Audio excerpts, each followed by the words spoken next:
Revenir sur la question que je vous avais posée, à laquelle vous ne m'avez pas tout à fait répondu, sur finalement différencier les temps courts et les temps lents et réajuster finalement les instructions ministérielles qui organisent un petit peu cette activité.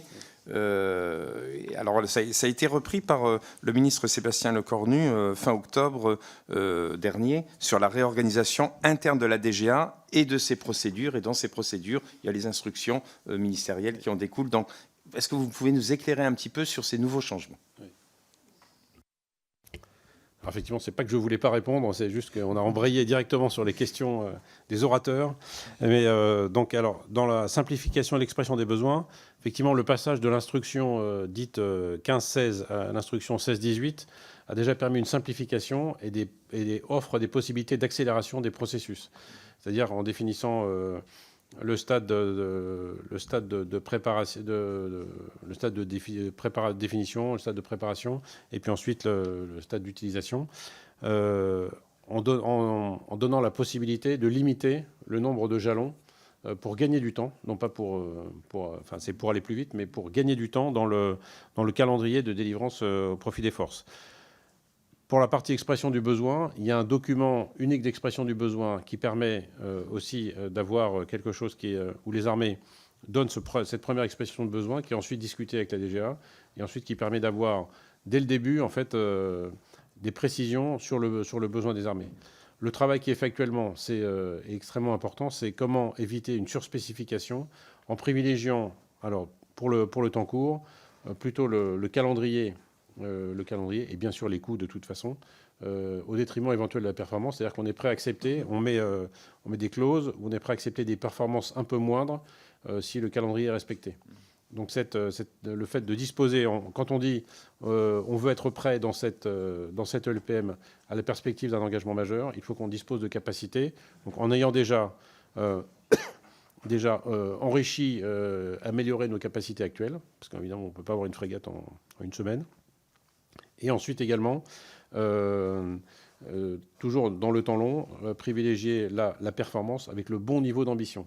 Donc ce qu'on essaye absolument d'éviter, c'est d'être dans un coin de domaine ou d'être aux limites de la science dans la traduction du besoin militaire que nous faisons.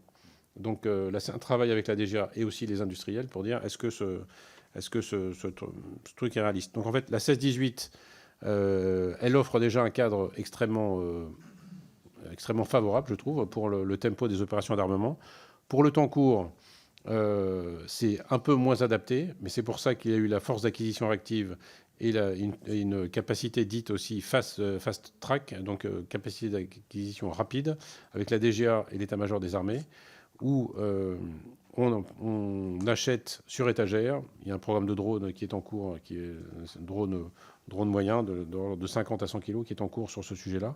Donc d'achat sur étagère, d'évaluation directement par les forces avec la DGA pour ensuite en fait, avoir des choses qui soient même imparfaites, mais dont on puisse disposer, et ensuite de façon à pouvoir faire évoluer éventuellement nos spécifications. C'est-à-dire que si on construit un programme ensuite un peu plus fort, même si sur les drones, peut-être que l'achat sur étagère est peut-être la norme, parce que vu le dynamisme du secteur, peut-être qu'il ne faut pas non plus se contraindre pendant 15 ans avec un système qu'on va faire évoluer, j'allais dire péniblement, mais on est plutôt dans un renouvellement, plutôt dans un déséquilibre avant. Donc, simplification dans l'expression des besoins, c'est notre quotidien. La chasse aux spécifications trop fortes ou indues. Donc on prévoit plusieurs niveaux de spécification. La logique du bon niveau d'ambition. Donc pas le juste niveau, mais le bon niveau d'ambition. L'adjectif est important. Et puis également la partie calendrier et la partie fast track.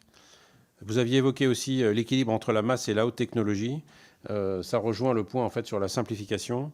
Et en fait, les armes de décision et les armes d'attrition ou les armes d'usure, en fait, c'est un équilibre qu'on recherche aussi.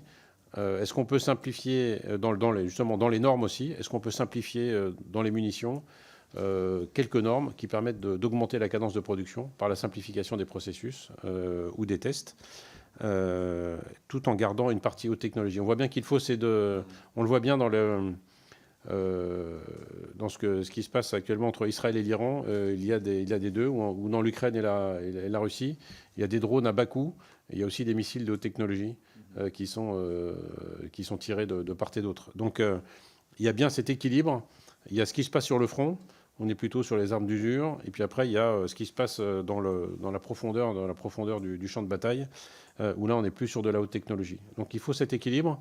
Et nous, on s'évertue à trouver le bon équilibre, et surtout en maîtrisant les coûts et en utilisant le mieux possible les ressources considérables que la nation nous donne et qui nous obligent. Merci, Amiral, pour ces éclairages. Entre masse et haute technologie, qui sera aussi l'intitulé d'une mission d'information que va porter notre commission. Merci pour vos réponses nourries et généreuses qui nous ont éclairés. Merci, mes chers collègues, pour votre présence et vos questions. Nous nous retrouvons à 11h pour la suite de nos auditions.